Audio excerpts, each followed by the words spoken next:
ஆண்டவராகிய இயேசுவின் இனிய நாமம் மகிமைப்படுவதாக. சத்தியம் டிவியில் காதுள்ளவன் கேட்க கடவன் என்ற இந்த நிகழ்ச்சியில் எழுப்புதலை குறித்து பல நாட்களாக கேட்டு வருகிறோம்.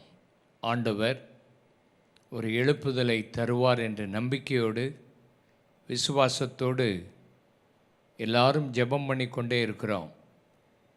எழுப்புதல் அநேக இடங்களில் நடந்து கொண்டிருக்கிறது. ஆவியானவர் அவருடைய சித்தப்படி தம்முடைய ஆவியை ஊற்றிக்கொண்டே வருகிறார். ஆண்டவர் வரும் நாட்களில் மத்திய கிழக்கு நாடுகளிலும் தம்முடைய ஆவியை ஊற்றப் போகிறார்.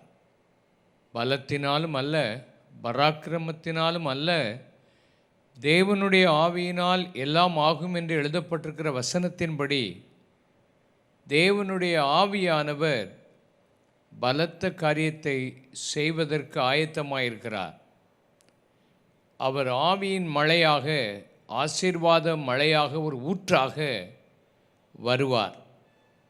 எல்லா குடும்பங்களையும் உயிர்ப்பிப்பார். தனிப்பட்ட நபர்கள் ஆண்டவரை அறிந்து கொள்வார்கள். ஆண்டவரை அறியாத ஜனங்கள், அவரை புரிந்து கொள்ளாத ஜனங்கள் எல்லாருக்கும் தம்மை வெளிப்படுத்துகிற காலம் ஆண்டவருடைய வருகையின் காலம். இந்த காலங்களிலே பாவங்களும் அதிகமாக வரும், அதிகமாக நியாய தீர்ப்புகளை காண முடியும். தேவனுடைய கோபாக்கினை ஊற்றப்படுவதற்கு ஆயத்தமாயிருக்கிறது. அவ்வளவு தூரமாக உலகத்தில் மனிதர்கள் இந்த பாவங்களை செய்ய ஆரம்பித்து விட்டார்கள். உண்மையான தெய்வம் யார் என்பதை அவர் இந்த உலகத்தை உண்டாக்கினது மூலமாக, அந்த சிருஷ்டிகள் மூலமாக தெய்வத்தினுடைய வல்லமை, தெய்வம் ஒருவர் இருக்கிறார் என்பதை வெளிப்படுத்தி இருக்கிறார். அப்படி வெளிப்படுத்தப்பட்டிருந்தும் அந்த தேவனை அறியாமலும், அவரை அறிந்தும் தேவனை துதிக்காமலும், அவரை மகிமைப்படுத்தாமலும் உணர்வில்லாத ஒரு இருதயம், இருளடைந்த ஒரு இருதயம் இருக்குமானால் அங்கேதான் பாவங்கள் அதிகமாய் வருகிறது. கேடான சிந்தைக்கு ஆண்டவர் ஒப்பு கொடுத்து விடுகிறார். இச்சை ரோகங்கள் மனிதர்களுக்குள்ளே வந்து விடுகிறது.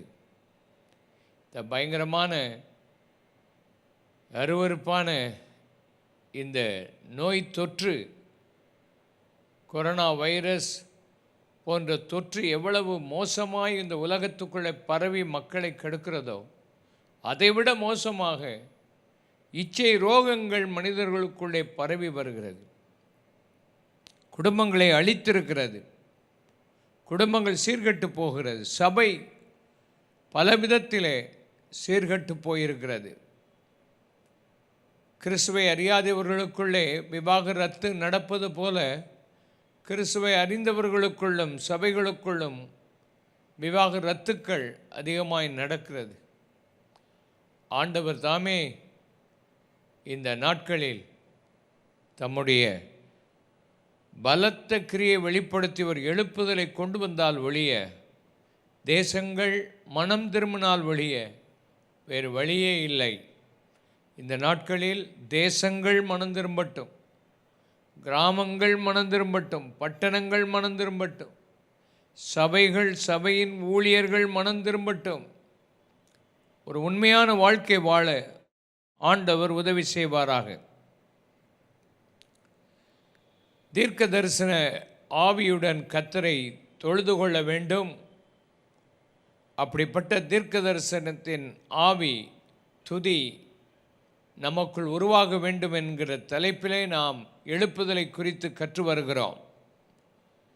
ஒரு உண்மையான ஆராதனை தான் எழுப்புதலை கொண்டு வர முடியும். உண்மையான ஆராதனை இந்த நாட்களிலே தேவை. இன்றைக்கு வேதத்தை நாம் படிக்கும்போது எப்படிப்பட்ட ஆராதனை ஆண்டவர் விரும்பி கொண்டிருக்கிறார். யோவான் 4ஆம் அதிகாரம் 23, 24 வசனத்தை நாம் வாசிப்போம்.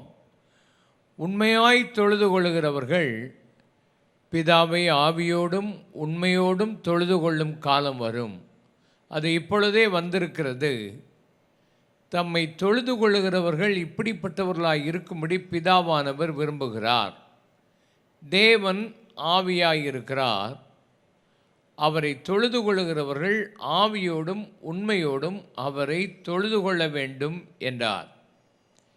பிதாவை எங்கும் தொழுது கொள்ளும் காலம் வரும். அவரை ஆவியோடும் உண்மையோடும் தொழுது கொள்ள வேண்டும். அப்படிப்பட்டவர்களை ஆண்டவர் தேடிக்கொண்டிருக்கிறார், விரும்பிக் கொண்டிருக்கிறார். ஆண்டவர் இந்த நாட்களில் அப்படிப்பட்ட ஒரு பெரிய மாற்றத்தை கொண்டு வர விரும்புகிறார். ஏன்? தேவன் ஆவியாயிருக்கிறார். அவரை தொழுது கொள்ளுகிறவர்கள் ஆவியோடும் உண்மையோடும் தொழுது கொள்ள வேண்டும். இன்றைக்கு ஆராதனைகள் பேரளவுக்கு இருக்கிறது. பாடகர் குழுவினர் இருக்கிறார்கள், இசை வாசிக்கிறவர்கள் இருக்கிறார்கள். இவர்கள் பாடல்களை பிராக்டிஸ் பண்ணுகிறதில் தான் அதிக நேரம் செலவழிப்பார்கள். அவருடைய திறமைகளை காண்பிப்பதில் அதிக நேரத்தை செலவழிப்பார்கள். அந்த நேரத்தில் ஆண்டவரோடு கூட இருந்து தங்களை ஆயத்தப்படுத்தி அந்த அபிஷேகத்தோடு இந்த மகா பெரிய பரிசுத்த தெய்வத்தை ஆராதிப்பதற்கு எவ்வளவு பரிசுத்தம் தேவை, எவ்வளவு ஆவல் தேவை, எவ்வளவு உண்மை தேவை, எவ்வளவு ஆவியோடு கூட இருக்க வேண்டும், அவைகளை இந்த நாட்களில் கவனிப்பதில்லை.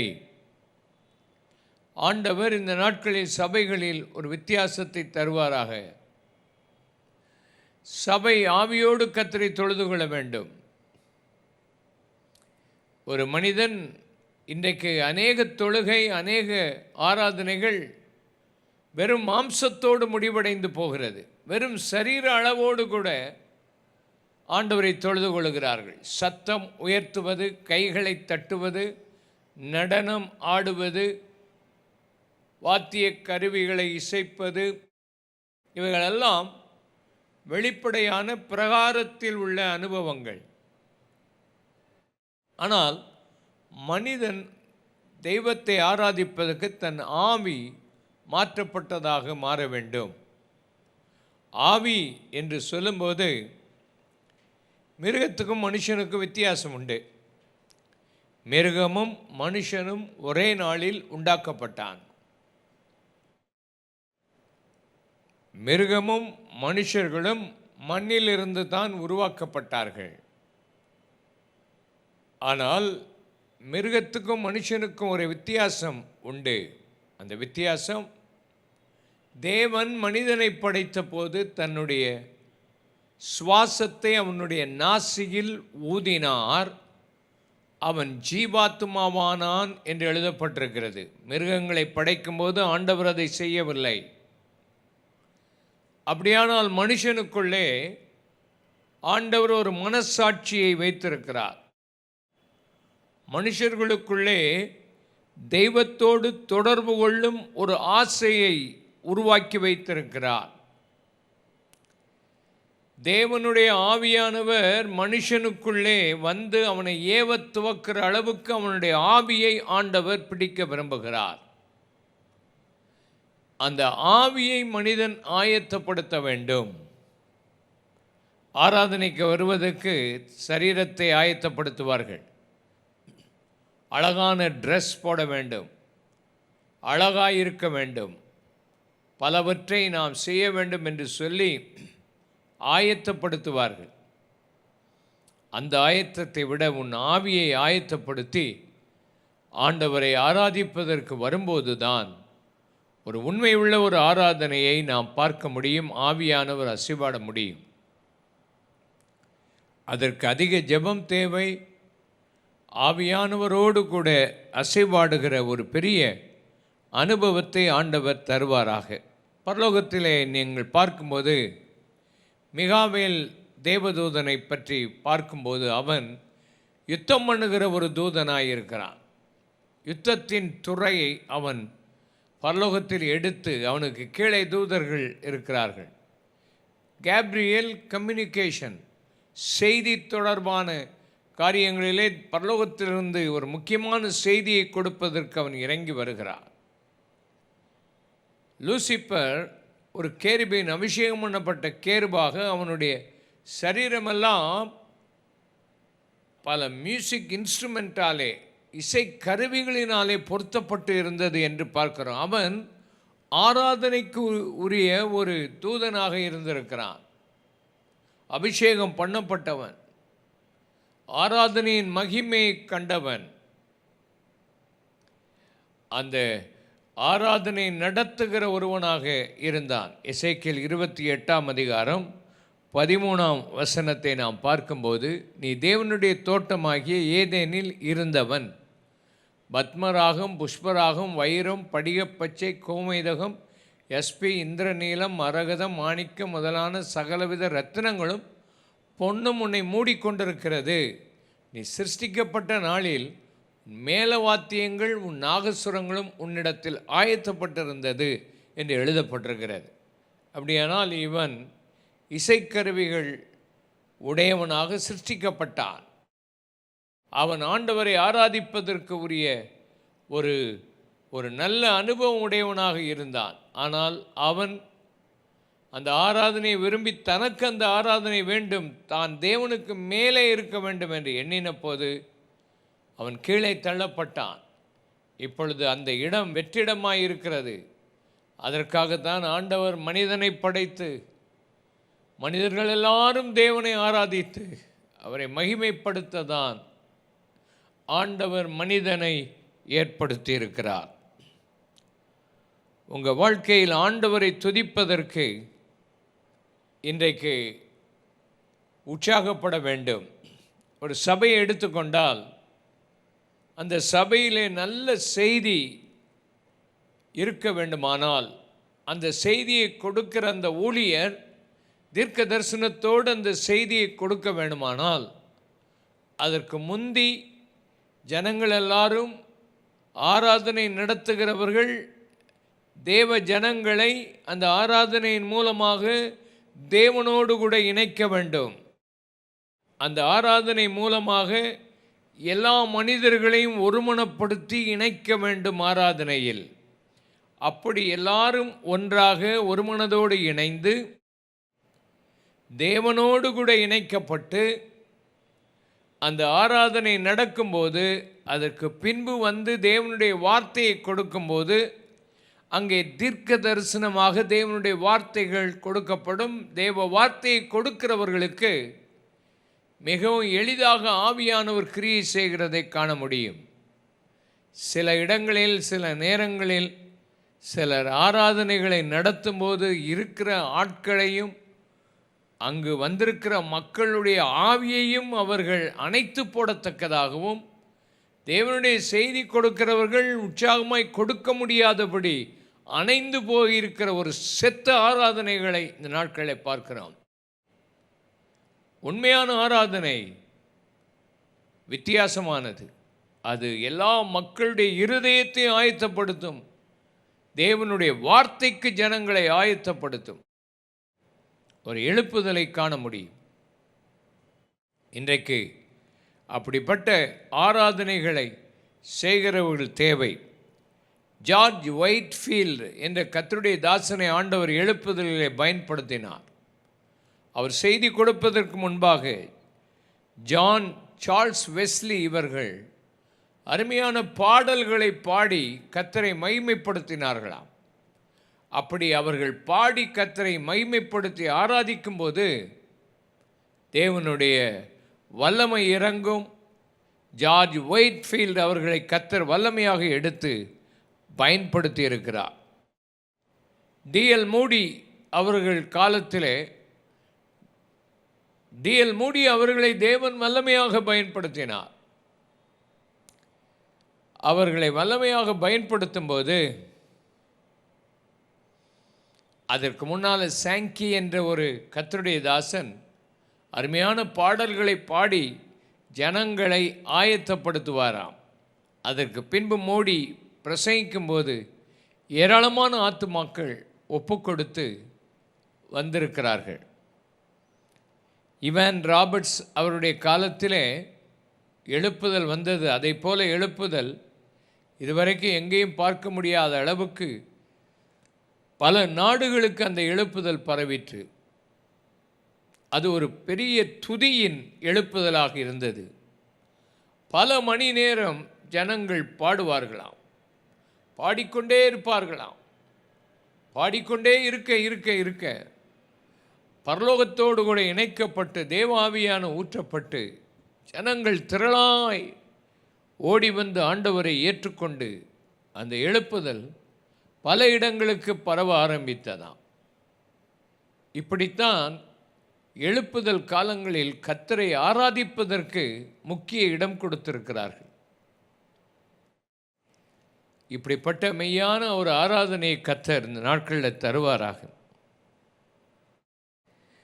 ஏசாயா தீர்க்கதரிசியின் புத்தகம் 64 அதிகாரம் 1-2 வசனத்தை வாசிக்கும் போது, உமது நாமத்தை சத்துருக்களுக்கு தெரிய பண்ணுவதற்கும் ஜாதிகள் உம்முடைய சந்நிதிக்கு முன் தத்தளிப்பதற்கும் தேவரே வானங்களை கிழித்து இறங்கி உருக்கும் அக்கினி எரியுமா போலவும் அக்கினி தண்ணீரை பொங்க பண்ணுமா போலவும் பர்வதங்கள் உமக்கு முன்பாக உருகும்படி செய்யும் என்று எழுதப்பட்டிருக்கிறதை பார்க்கிறோம்.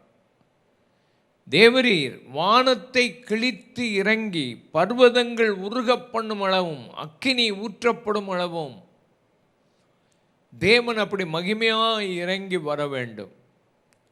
கடினப்பட்ட இருதயங்கள், கடினப்பட்ட உள்ளங்கள் எல்லாம் இந்த நாட்களில் மாற்றப்படுவதற்கு, தேவன் இறங்கி வருவதற்கு தேவனை துதிக்க வேண்டும். துதிகளின் மத்தியில் வாசம் பண்ணுகிற தெய்வம்.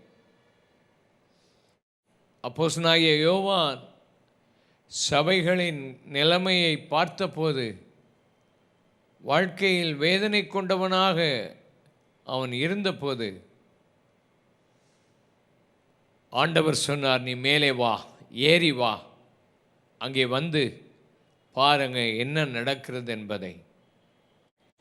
அங்கே அவன் ஏறிப்போன போதும் வெளிப்படுத்தின விசேஷத்தில் எல்லா இடங்களிலும் மகிமையான ஆராதனை நடக்கிறதை நாம் பார்க்கிறோம். முதலாவது வெளிப்படுத்தின விசேஷம் 4 அதிகாரம் 8 வசனம் 9 வசனத்தை வாசிப்போம். அந்த 4 ஜீவன்களில் ஒவ்வொன்று அவ்வாறு சிறகுகள் உள்ளவைகளும் சுற்றிலும் உள்ளேயும் கண்களால் நிறைந்தவளுமாய் இருந்தன. அவைகள் இருந்தவரும் இருக்கிறவரும் வருகிறவருமாகிய சர்வ வல்லமையுள்ள தேவனாகிய கர்த்தர் பரிசுத்தர் பரிசுத்தர் என்று இரவும் பகலும் ஓய்வில்லாமல் சொல்லி கொண்டிருந்தன. சிங்காசனத்தின் மேல் வீற்றிருந்து சதா காலங்களிலும் உயிரோடு இருக்கிறவருக்கு அந்த ஜீவன்கள் மகிமையையும் கனத்தையும் ஸ்தோத்திரத்தையும் செலுத்தும்போது 24 மூப்பர்கள் முகங்குப்புற விழுந்து தங்கள் கிரீடங்களை கழற்றி கீழே வைத்து கர்த்தருக்கு கனத்தையும் மகிமையும் ஸ்தோத்திரத்தையும் செலுத்தினார்கள். சதா காலங்களிலும் உயிரோடு இருக்கிறவர், அவரை தொழுது கொள்வதற்கு வேறொரு வார்த்தை இல்லை. அவர் பரிசுத்தர் பரிசுத்தர் பரிசுத்தர் பரிசுத்தர் பரிசுத்தர் என்று இரவும் பகலும் ஓயாமல் துதித்து கொண்டிருக்கிற கேருபீன்கள் சேராபீன்கள் பரலோகத்தில் இருக்கிறது. இருந்தவர், இருக்கிறவர், வரப்போகிறவர், எல்லா காலத்திலும் இருந்தவர், உயிரோடு கூட இருக்கிறவர். அவருக்கு கனம் மகிமை புகழ் ஆராதனை செலுத்தப்படும் போதுதான் பரலோகத்தை பூலோகத்தில் காண முடியும். கைகளை நல்லா உயர்த்தி இந்த வார்த்தையை கேட்டுக்கொண்டிருக்கிற உங்கள் வாழ்க்கையிலும் என் வாழ்க்கையிலும் இந்த தேவாதி தேவனுக்கு பரிசுத்தர் பரிசுத்தர் பரிசுத்தர் அவரை பார்க்கும்போது வேறு ஒன்றும் நாம் சொல்ல முடியாத அளவுக்கு ஓயாமல் அவருடைய அந்த மகா பெரிய பரிசுத்தத்தை துதித்து கொண்டே இருக்கும்போது தான் அந்த இடத்தில் தேவன் வருவார். அந்த இடத்திலே அந்த தேவனுக்கு கனமும் மகிமையும் செலுத்தப்படணும். நாம் எந்த மகிமையும் ஏற்றுக்கொள்ள முடியாது. எல்லாவற்றையும் அவருக்கு படைத்து விட வேண்டும். பரலோகத்துக்கு போனால் எனக்கு ஆண்டவர் கிரீடம் வச்சிருக்கிறார், எனக்கு வீடு வச்சிருக்கிறார், என தங்கத்தை பார்க்க போகிறேன், பொண்ணை பார்க்க போகிறேன் என்று, எனக்கு தெரிந்தவங்களெல்லாம் பார்க்க போகிறேன் என்று எண்ணாதபடி பரலோகத்துக்கு போன ஆண்டவரே, உமக்கு நான் மகிமை கொடுக்கணும், கனத்தை கொடுக்கணும். எனக்கு ஒரு மகிமையும் வேண்டாம். அங்கே போனால் அந்த மகிமையை பார்த்த உடனே நமக்கு வேறு எண்ணமே வராது. அந்த பரிசுத்தம், அவர் கொடுக்க வேண்டிய மகிமை, கனம், இந்த கேருபீன்கள் சேராபீன்கள் அப்படி அவரை தொழுது கொள்ளுகிறது. 6 செட்டைகள் அவர்களுக்கு இருந்தாலும் 2 செட்டைகளை வைத்து அடித்து பறக்கிறதை தவிர மற்றதெல்லாம் முகத்தை மூடிக்கொள்வதற்கும் தங்கள் கால்களை மூடிக்கொள்வதற்கும் தங்களை வெளிப்படுத்தாமல் அவரையே வெளிப்படுத்தி மகிமைப்படுத்துகிற கேருபீன்களையும் சேராபீன்களையும் பரலோகத்தில் பார்க்கிறோம். வெளிப்படுத்தல் 5:12 நம்ம வாசிப்போம். அவர்களும் மகா சத்தமிட்டு அடிக்கப்பட்ட ஆட்டுக்குட்டியானவர் வல்லமையும் ஐஸ்வர்யத்தையும் ஞானத்தையும் பலத்தையும் கனத்தையும் மகிமையும் ஸ்தோத்திரத்தையும் பெற்றுக்கொள்ள பாத்திரராயிருக்கிறார் என்று சொன்னார்கள். இங்கே அடிக்கப்பட்ட ஆட்டுக்குட்டியானவர் ஆராதிக்கப்படுகிறார். இங்கே யார் அவரை ஆராதிக்கிறார்கள்? 1000 10,000 தூதர்கள் அவரை ஆராதிக்கிறார்கள். அவரை எப்படி ஆராதிக்கிறார்கள்? ஒருத்தர் தான் பாத்திரர். காரணம், சர்வலோகத்தின் மக்களுக்காக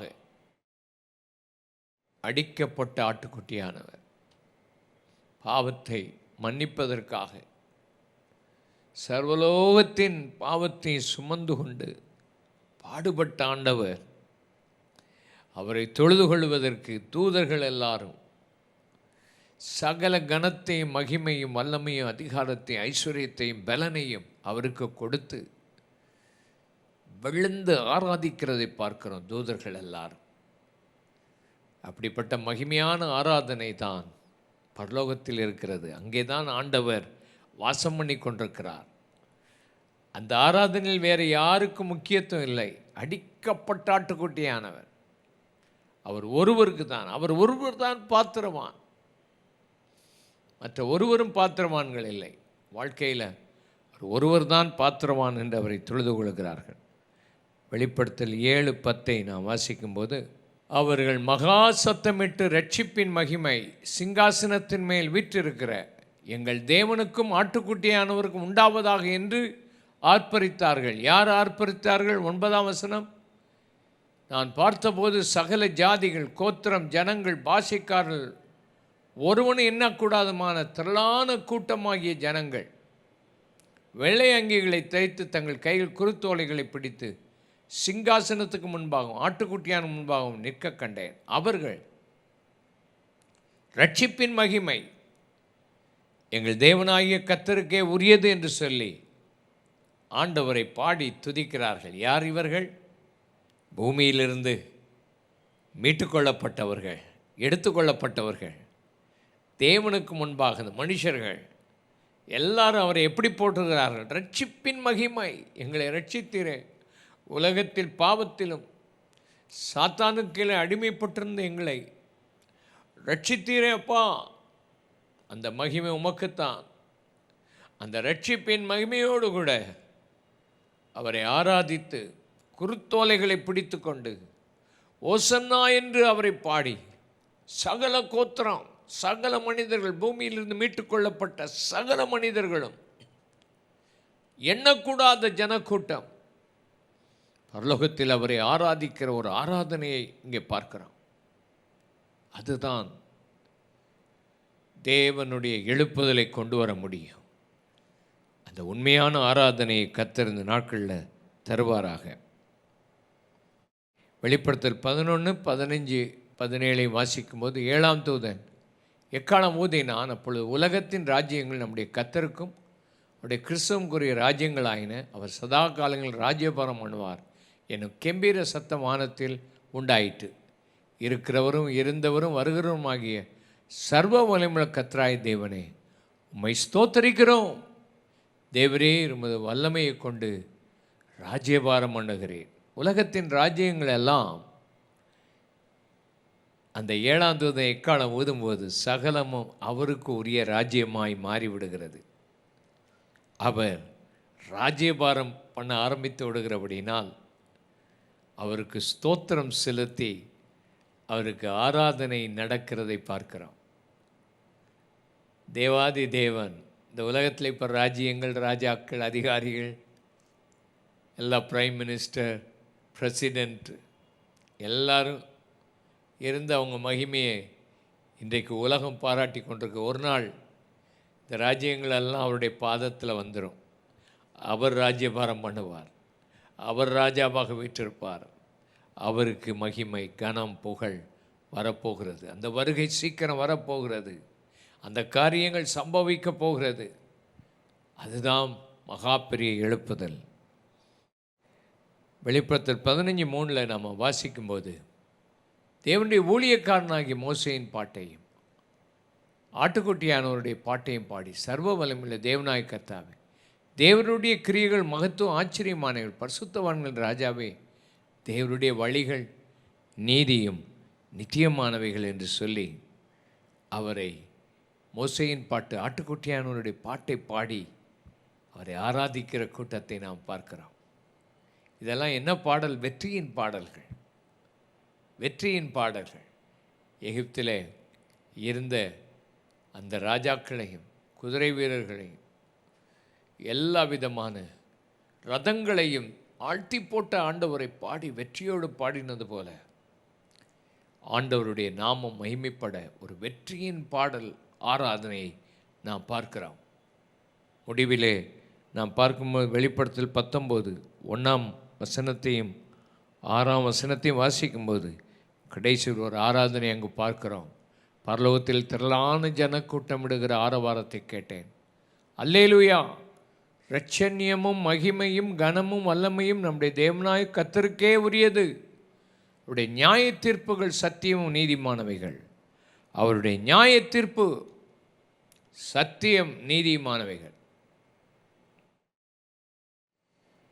தேவனுடைய நியாய தீர்ப்பு எங்கே வருகிறது? இந்த அல்லேலூயா என்கிற வார்த்தை 4 தடவை இந்த அதிகாரத்தில் வருது புதிய ஏற்பாட்டில்.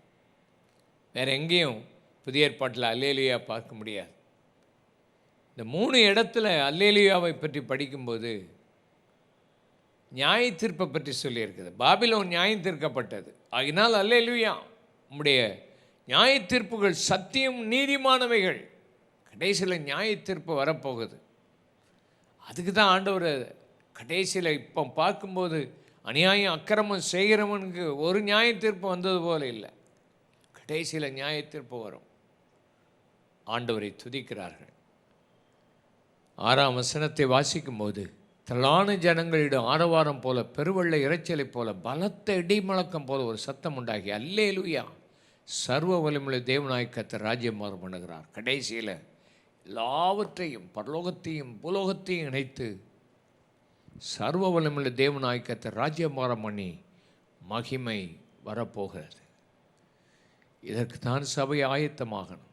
அதுக்கு தான் கர்த்தரை ஆராதிக்கணும், கர்த்தரை துதிக்கணும். இந்த எழுப்புதலை நாம் பார்ப்போம். கண்களை மூடி ஜெபிப்போம். சுத்தமுள்ள நல்ல பிதாவே, உடைய நாமம் மகிமைப்படுவதாக, உடைய ராஜ்யம் வருவதாக, உடைய சித்தம் நடப்பதாக. பரலோகத்திலே உடைய சித்தம் செய்யப்படுகிறது போல பூமியில் செய்யப்படட்டும். பரலோகத்திலே எப்படிப்பட்ட ஒரு ஆராதனை இருக்கிறது, எப்படிப்பட்ட கனம் மகிமை உமக்கு வருகிறது. இந்த பூமியிலே நாங்கள் எங்களுக்குரியவைகளே தேடிக்கொண்டிருக்கிறோமே, எங்களை பற்றியே கவலைப்பட்டு கொண்டிருக்கிறோமே. இந்த நாட்களில் ஒரு எழுப்புதலை தாரும். உம்மை கனப்படுத்த, மகிமைப்படுத்த, ஆவியோடு உண்மையோடு உம்மை ஆராதிக்க, தொழுது கொள்ள, மேன்மைப்படுத்த உதவி செய்யும். உலக கவலைகள், பாரங்களை எடுத்து போட்டு சபைகளுக்குள்ள ஒரு பெரிய எழுப்புதலை கொடுத்து ஆசீர்வதிக்கணும். இயேசுவின் இனிய நாமத்தில் ஜெபிக்கிறோம் அருமை பிதாவே, ஆமேன், ஆமேன். சத்தியம் டிவி நேயர்களுக்கு நன்றி சொல்லுகிறோம். நீங்கள் மற்றவர்களுக்கு இதை குறித்து அறிமுகப்படுத்துங்கள். ஒரு எழுப்புதலுக்காக தொடர்ந்து ஜெபம் பண்ணுங்கள். இந்த நேரத்தை நீங்கள் தொடர்ந்து பார்த்து ஆண்டவருக்கு மகிமை செலுத்துங்கள், கனத்தை செலுத்துங்கள். கர்த்தர் தாமே உங்களை ஆசீர்வதிப்பாராக. ஆமென்.